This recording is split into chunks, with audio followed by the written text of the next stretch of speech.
వికారాబాద్ జిల్లా పరిగి బస్టాండ్లో చైన్ స్నాచింగ్లకు పాల్పడుతున్న దొంగలను పోలీసులు పట్టుకున్నారు. రద్దీ ప్రాంతాలే టార్గెట్ గా చైన్ స్నాచింగ్, దొంగతనాలు చేస్తున్న కిలాడి లేడీని అదుపులోకి తీసుకున్నారు.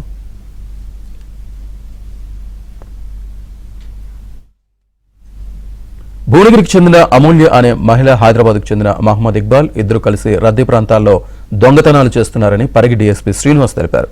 కిలాడి లేడీ అమూల్యను అరెస్ట్ చేశామని, ప్రధాన నిందితుడు ఇక్బాల్ పరారీలో ఉన్నట్లు తెలిపారు. అమూల్య నుంచి 11 తులాల బంగారం, 80,000 నగదు, ఒక సెల్ ఫోన్ స్వాధీనం చేసుకున్నట్లు డీఎస్పీ తెలిపారు. జిల్లాలో బస్టాండ్లలో రద్దీగా ఉన్న బస్సులు ఎక్కుతున్న ప్రయాణికులను టార్గెట్ చేసి గతంలో చాలా దొంగతనాలు జరిగినాయి. ఈ విషయంలో ఎస్పీ గారి ఆదేశాల మేరకు పరిగి పోలీస్ మరియు సిసిఎస్ వికారాబాద్ వాళ్ళు జాయింట్గా ఆపరేషన్ చేసి అమూల్య అనే ఒక లేడీని అరెస్ట్ చేయడం జరిగింది.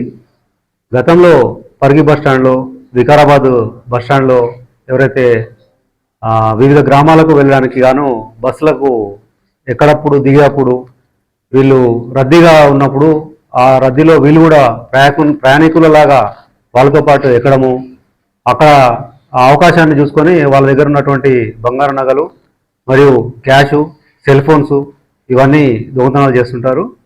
వీళ్ళని ఈ గ్యాంగ్ను ఐడెంటిఫై చేయడం జరిగింది.